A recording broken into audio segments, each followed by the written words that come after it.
Today we're looking into a real head-scratcher, the crash of Indian Airlines Flight 605 back in 1990. Okay, yeah. What we have is excerpts from the official accident report, and it's fascinating. Mm-hmm. Get this, no sabotage, Okay. no engine failure, Right. perfectly clear weather. It's like, the perfect recipe for a safe landing. Right? Yeah. So how in the world does a plane with experienced pilots at the helm end up crashing on a sunny afternoon? Well, yeah, it is quite a puzzle, isn't it? It seems like a total freak occurrence, but as we dig into the details, a really complex story emerges. Yeah. A story where human actions and this advanced technology and even the design of the cockpit itself, it all kind of played a role in this tragedy. Yeah, okay, so let's set the scene for our listeners. Right. Flight IC-605, an Airbus A320, the latest and greatest at the time. Right, yeah. It's making its final approach to Bangalore Airport. We're talking daylight, clear skies, no sign of trouble.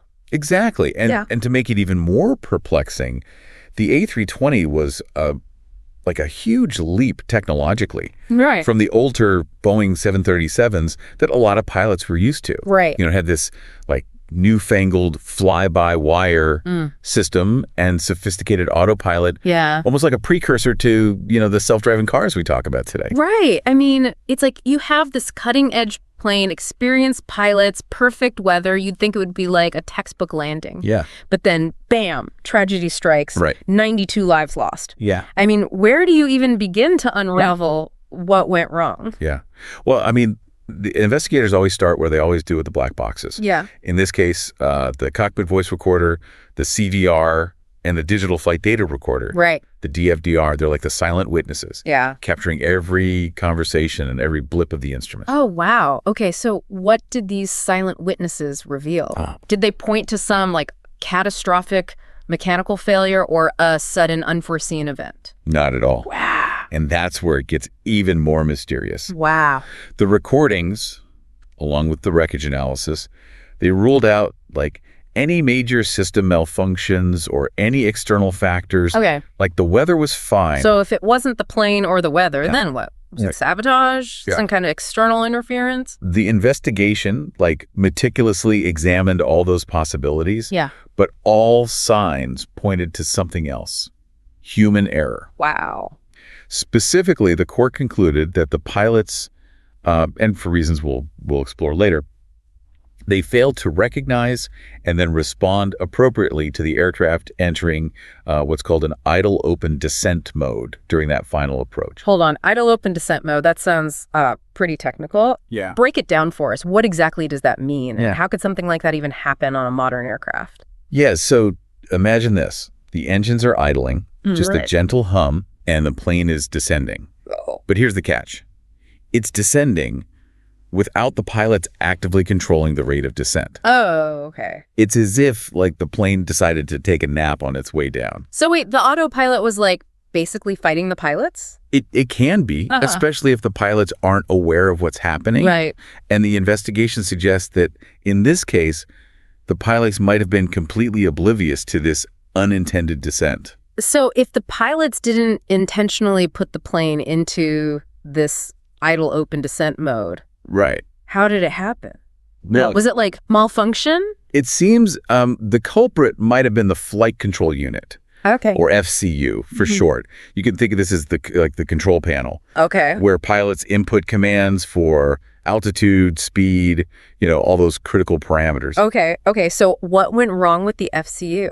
Well, Did it malfunction? Sent the wrong commands to the autopilot? there's no indication of an actual malfunction. Yeah. Instead, the investigation pointed to, a design flaw, a quirk that might have contributed to a fatal mistake. Oh, geez. So it turns out the knobs for setting the altitude and vertical speed, Yeah. how fast you're going up or down, they were really close together on the A320's FCU. So you're saying the co-pilot might have accidentally turned the wrong knob?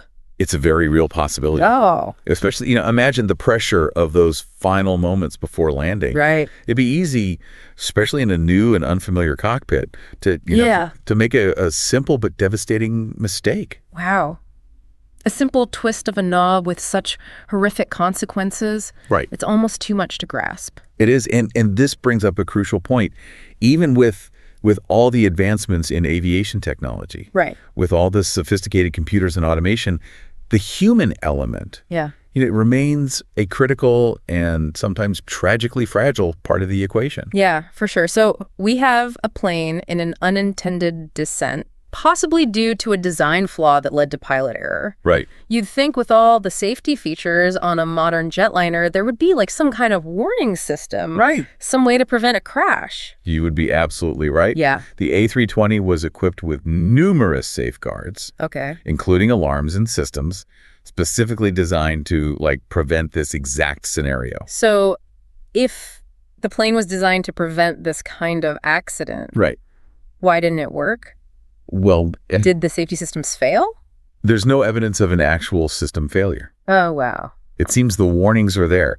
Like the plane was trying to tell the pilots something was wrong. So if the plane was like screaming, "Mayday, we're going down," Right. why didn't the pilots react? That's the million-dollar question. Yeah. And to answer it, we need to delve into the psychology of human error, Okay. the pressures of the cockpit, and the sometimes counterintuitive ways our brains react in those high-stress situations. Okay, this is getting really interesting. It's like a detective story, piecing together the clues It is. to understand why these experienced pilots didn't respond to the warnings, Yeah. why they allowed this tragedy to unfold. Yeah.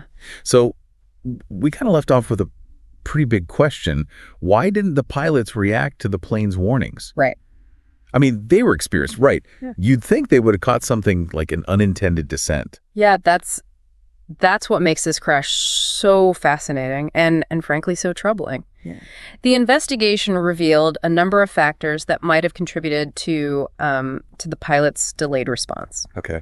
And it's a stark reminder that even the best pilots, they're human, Right. susceptible to errors, especially when they're under pressure. Okay, so let's unpack some of those factors. Yeah. What could have led these experienced pilots to miss such critical warning signs? Well, one possibility is something called confirmation bias. Confirmation bias. It's a cognitive trap we can all fall into. Essentially, it means we tend to favor information that confirms what we already believe, even if that information is wrong. So it's like when you're convinced you left your keys on the counter and you keep looking there even though they're not there. Exactly. Okay. And in this case, the pilots, they might have been so focused on their planned landing sequence that they subconsciously dismissed or downplayed any information that suggested something was off. Okay. They were expecting a normal descent. Right. So they might have interpreted the warnings as minor glitches or just failed to grasp the severity of the situation. Yeah, that's a scary thought. It's Yeah. like having blinders on, only seeing what you want to see. Right. And in this case, those blinders might have had deadly consequences. They did. So what other factors might have played a role here? Well, another theory is that the pilots were overly reliant on the A320's automation. Okay. Yeah. Remember, this was a relatively new aircraft with these advanced systems designed to assist pilots. Right. It's possible they became complacent, trusting the technology a bit too much. Okay. And they might have failed to maintain the same level of vigilance that they would have had in, an older, less automated aircraft. It's like relying too much on your GPS. Right. You start to forget how to read a map and you lose those essential navigation skills. It's a great analogy. Yeah. And the transition to a new aircraft type with all its, bells and whistles, Right. it might have actually increased the risk of error in this case. So even though the A320 was designed to be safer and more efficient, Right. its very sophistication might have actually contributed to the accident. Yeah. It makes you wonder about the balance between automation and human control, Yeah. not just in aviation, but, in all aspects of our lives. Yeah. It's a critical question and one that continues to be debated even today. Right. How do we design systems that actually enhance safety Right. without creating these new vulnerabilities? Yeah. How do we train humans to work effectively with, this increasingly complex technology? Yeah. These are questions that go far beyond the cockpit. Absolutely. We also mentioned earlier that there were these disagreements among the assessors about the timing of certain events based on the black box recordings. Right. Could those disagreements have impacted the investigation's conclusions? Well, those disagreements really highlight the complexities of accident investigation. Yeah. Remember that click sound we talked about earlier? Uh-huh. Some assessors believed that it was the sound of the pilots pushing the thrust levers forward, Okay. attempting to increase engine power and pull up. So they were trying to recover to save the plane. That was the theory. Okay. However, the timing of that click, Mm-hmm. it didn't quite match up with the data from the DFDR, Right. which showed the levers being moved later. Okay. This discrepancy, it created a lot of debate about what that click really meant Right. and whether the pilots were truly attempting a recovery maneuver at that point. So even with all the evidence, there's still room for interpretation and uncertainty. Right. It must be incredibly challenging to piece together these like fragmented clues, Yeah. especially when lives are at stake. It is. And while those disagreements about the timing of events, they added to the complexity of the investigation, the court ultimately concluded that they didn't change the fundamental findings. Okay. Even if the pilots did attempt a last-minute recovery, the court determined that they had ample time to, recognize and address the dangerous situation Right. before it reached that critical point. It makes you wonder what was going through their minds in those final moments. Yeah. We've talked about confirmation bias, automation, complacency. Right. But what about the psychological pressure of the situation? Sure. They must have known something was terribly wrong. Absolutely. And that's where the human factor comes in. Yeah. Under immense pressure, our brains can react in unexpected ways. Yeah. Sometimes, we freeze, Right. unable to process information or make rational decisions. Right. Other times, we resort to denial, clinging to the belief that things aren't as bad as they seem. So it's not just about, knowing the procedures or having the technical skills. Right. It's also about understanding how our minds work under stress. Right. And training pilots to manage those psychological challenges. Exactly. And that brings us to one of the most important takeaways from this accident. Okay. The need for a more holistic approach to pilot training. Okay. It's not enough to just teach them how to fly the plane. Right. We need to equip them with the mental tools and strategies to manage stress, to recognize those cognitive biases, Yeah. and maintain situational awareness, even under the most challenging conditions. Yeah, it's a reminder that aviation safety isn't just about the technology or the regulations. It's about understanding the human at the center of it all. Precisely. Yeah. And that's why this accident, despite happening over 30 years ago, remains so relevant today. It serves as a cautionary tale, reminding us that even with all our advancements, Yeah. human error remains a significant factor in aviation and indeed in many other high-risk industries. Absolutely. We've covered a lot of ground. Yeah. From the, technical details of the crash to the psychological factors that might have played a role. Right. But what about the aftermath? Sure. What happened after the investigation concluded? Yeah. Did it lead to any changes in aviation safety protocols or training programs? The crash of Flight 605 had a profound impact on the aviation industry. Okay. It wasn't just about assigning blame. Right. It was about learning from this tragedy and taking concrete steps to prevent, similar accidents from happening again.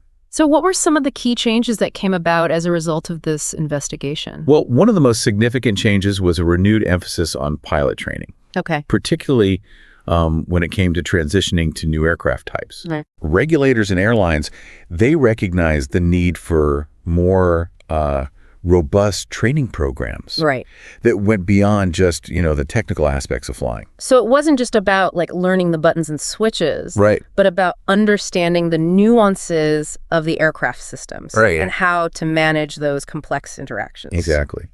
And there was also a push for better training on the specific characteristics and potential pitfalls of automated systems. Okay. Pilots needed to understand not only how to use the automation, Right. but also its limitations. Right. And how to recognize when it might be leading them astray. It's like learning to trust your gut, Yeah, even when the computer's telling you something different. that's a good way to put it. Yeah. The accident also led to changes in cockpit design Okay. and procedures. Okay. Remember the issue with the closely spaced knobs on the FCU? Yeah. Well, that design flaw was addressed Uh-huh. to reduce the likelihood of similar errors in the future. So they actually redesigned part of the cockpit Yeah. based on the lessons learned from this accident. That's pretty incredible. It is, and it highlights the importance of using accident investigations not just to assign blame, Right. but to identify systemic weaknesses Right. and improve safety for everyone. The The crash also spurred changes in how airlines communicated with passengers Okay. during emergencies. Oh, you're talking about those safety briefings we all hear before takeoff. Exactly. There was a recognition that those briefings needed to be clearer, Okay. more engaging, Right. and more relevant to, the specific aircraft and the potential emergencies that passengers might, encounter. So they went beyond just telling people where the exits were and started explaining what to do in different situations, even if it seemed unlikely. It was about preparing passengers for a wider range of scenarios and empowering them to take action in an emergency. The crash also prompted improvements in the communication and coordination between air traffic controllers, pilots, and emergency responders. It's fascinating how one tragic event could have such a ripple effect, Right. prompting changes not just in the cockpit, but like across the entire aviation system. It's a testament to the power of learning from mistakes Yeah. and using those lessons to, create a safer environment for everyone. Right. The crash of Flight 605, it wasn't just a singular tragedy. Right. It was a catalyst for change, Yeah. pushing the aviation industry to confront its vulnerabilities Yeah. and strive for a higher level of safety. So it's not just a story about what went wrong, Right. but also about how those lessons were used to make flying safer for all of us. Exactly. Yeah, it really is incredible to think that a single event, as tragic as it was, could have such a lasting impact on the entire aviation industry. Yeah. It really speaks to the commitment to safety and the constant drive to improve. It does. The crash of Flight 605 became like a turning point, forcing everyone to kind of reevaluate their assumptions and look for ways to make flying, even safer. Yeah. It's like they say every crisis is an opportunity. Right. Okay, so we've talked about the changes in training, cockpit design, and communication procedures, but what are the broader lessons here? Yeah. What can we learn from Flight 605 that applies not just to pilots, but to anyone working in a high stakes environment? Well, one of the biggest takeaways, I think, is the importance of humility. Okay. We can have all the technology in the world, all the fancy gadgets and automated systems, but we can't forget that we as humans are still at the heart of it all. So it's about recognizing that, we're not infallible, that even the best of us can make mistakes, especially when the pressure's on. Exactly. We need to be aware of our limitations, our biases, and the ways our brains can kind of trick us in stressful situations. Right. And we need to be constantly learning, adapting, and questioning our assumptions. It's like that old saying, the more you know, the more you realize you don't know. That's a great way to put it. Another crucial lesson from Flight 605 is the importance of speaking up, even when it's uncomfortable. Yeah. We talk about the possibility that the pilots might have, missed or dismissed those crucial warning signs. Right. But what if the co-pilot had noticed something was wrong? Right. What if they had questioned the captain's actions? Yeah. Or voiced their concerns more forcefully? Yeah, it's a tough situation. You don't want to undermine authority or create conflict, especially in a high pressure environment like the cockpit. Right. But sometimes speaking up can be the difference between life and death. Absolutely. And that's why it's so important to foster a culture of open communication where everyone feels empowered to raise concerns, to ask questions, and to challenge assumptions, regardless of their rank or experience. It's about creating an environment where safety is everyone's responsibility, not just the captain's or the pilot in command. Exactly. And that goes beyond, just aviation. It's relevant in healthcare, in engineering, in any field where mistakes can have, serious consequences. Right. We need to encourage people to speak up, to share their observations, and to trust their instincts when something doesn't feel right. So it's not just about following the rules or relying on technology. It's about cultivating a mindset of vigilance, critical thinking, and open communication. That's the key. And it's something we can all practice in our personal lives as well as our professional ones. This deep dive has been truly eye-opening. We've delved into the technical intricacies of the crash. We've explored the psychological factors that might have contributed to the tragedy, and we've examined the far-reaching changes that came about as a result. But perhaps the most powerful takeaway is this. Even in the face of advanced technology and sophisticated systems, human factors remain a critical element in any complex endeavor. That's the lesson that continues to resonate with me. We can't afford to become complacent, to blindly trust technology, or to assume that accidents like this can't happen again.